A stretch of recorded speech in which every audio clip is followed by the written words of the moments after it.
Bonjour et bienvenue dans cette vidéo sur le mystère de la famille Murdoug.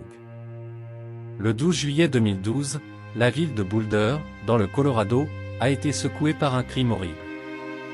Les corps de Matthew Murdoug, 46 ans, et de ses deux fils, Tyler, 10 ans, et Zachary, 7 ans, ont été retrouvés carbonisés dans leur appartement. La police a d'abord soupçonné un incendie criminel, mais a conclu plus tard que Matthew avait assassiné ses enfants puis s'était suicidé. Cependant, l'affaire de la famille Murdoug n'est pas aussi simple qu'il y paraît. De nombreuses preuves suggèrent que l'affaire pourrait être plus complexe que ce que la police avait conclu.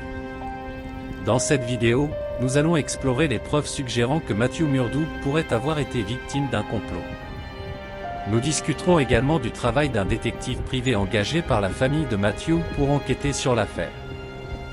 Le 12 juillet 2012, Matthew Murdoug, un vétéran de la marine américaine qui travaillait comme ingénieur logiciel, a été retrouvé mort dans son appartement de Boulder, au Colorado. Il a été carbonisé et la cause du décès a été déterminée comme étant une blessure auto-infligée. Les corps de leurs deux enfants, Tyler et Zachary, ont également été retrouvés dans l'appartement. Eux aussi ont été carbonisés et la cause du décès a été déterminée comme étant un homicide. La police a d'abord soupçonné un incendie criminel, mais a conclu plus tard que Matthew avait assassiné ses enfants puis s'était suicidé. La police a fondé sa conclusion sur un certain nombre de facteurs, notamment. Les corps de Matthew et Tyler ont été retrouvés dans une pièce séparée de celle de Zachary, ce qui suggère qu'ils n'ont peut-être pas été tués ensemble. Il y avait des preuves que l'appartement avait été cambriolé, ce qui suggère qu'il pourrait s'agir d'un incendie criminel. Matthew Murdoug avait reçu un diagnostic de dépression et de troubles bipolaires, ce qui suggérait qu'il s'était peut-être suicidé. Des preuves suggérant un complot. La famille de Matthew Murdoug n'a jamais cru aux conclusions de la police.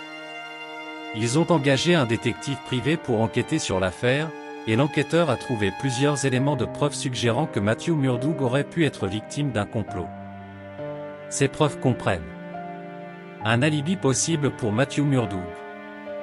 L'enquêteur a découvert que Matthew était présent à une réunion de travail la nuit de l'incendie, mais la police n'a jamais enquêté sur cette possibilité. Vidéo d'une caméra de sécurité montrant un homme étrange entrant dans l'appartement la nuit de l'incendie. La police n'a jamais rendu cette vidéo publique. Témoignage de témoins ayant aperçu un homme étrange à proximité de l'appartement la nuit de l'incendie. Ces témoins n'ont jamais été identifiés par la police. L'affaire est toujours ouverte. L'affaire de la famille Murdoug est toujours ouverte et la police n'a divulgué aucune information indiquant si elle enquêtait sur de nouvelles pistes. Cependant, l'affaire reste l'un des mystères les plus intrigants de l'histoire de Boulder. Conclusion. L'affaire de la famille Murdoug est un mystère non résolu. Il existe de nombreuses preuves suggérant que l'affaire pourrait être plus complexe que ce que la police avait conclu, mais il n'existe toujours aucune preuve concluante pour prouver ou réfuter la théorie du complot. J'espère que vous avez apprécié cette vidéo. Si vous avez des informations sur l'affaire, veuillez contacter la police de Boulder.